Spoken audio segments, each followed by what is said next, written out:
గ్రామీణ ప్రాంత మహిళలు పౌష్టికాహార లోపంతో బాధపడకుండా అవగాహన శిబిరాన్ని ఏర్పాటు చేయాలని జిల్లా కలెక్టర్ ఇలా త్రిపాఠి సూచించారు. మంగళవారం ఆమె నల్గొండ జిల్లా గుడిపల్లి ప్రాథమిక వైద్య ఆరోగ్య కేంద్రాన్ని ఆకస్మికంగా తనిఖీ చేశారు. ప్రాథమిక వైద్య ఆరోగ్య కేంద్రం డాక్టర్లు, సిబ్బంది హాజరు రిజిస్టర్ను పరిశీలించిన సందర్భంలో ఎక్కువ మంది సిబ్బంది సెలవులో ఉండడంపై వారి సెలవు చీటీలను తనిఖీ చేశారు.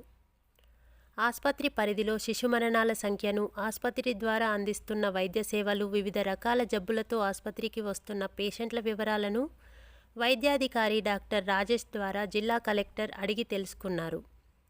ఈ సందర్భంలో రక్తహీనత ఉన్న మహిళలు ఈ ప్రాంతంలో ఎక్కువగా ఉండడం గుర్తించిన జిల్లా కలెక్టర్ ఎందుకు ఎక్కువ మంది మహిళలు రక్తహీనతతో బాధపడుతున్నారని డాక్టర్ను ప్రశ్నించగా పౌష్టికాహార లోపం కారణమని డాక్టర్ తెలిపారు.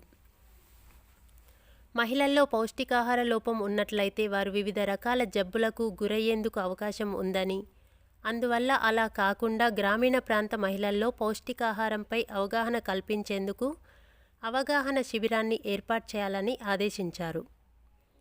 వైద్య ఆరోగ్య ఐసిడిఎస్ ఆధ్వర్యంలో వచ్చే వారం ఈ అవగాహన కార్యక్రమాన్ని నిర్వహించాలని ఆమె చెప్పారు. జిల్లా కలెక్టర్ ఆస్పత్రిలోని వివిధ వార్డులు, అన్ని గదులు, ఇన్పేషెంట్, అవుట్పేషెంట్ రిజిస్టర్ పరిశీలించి సంతృప్తి వ్యక్తం చేశారు.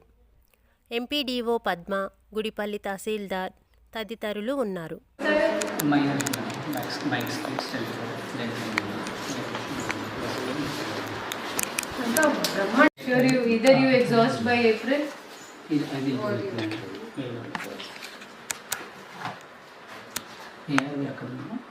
ఫ్లూయిడ్ తెచ్చుకోవాలి, అది మనం అడిగి చేయలేము.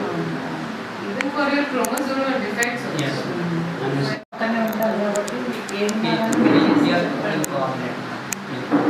But again how do you want to go about it? మీరు గర్భిణీ మహిళల్ని పిలుస్తారా? ఏం చేస్తారు?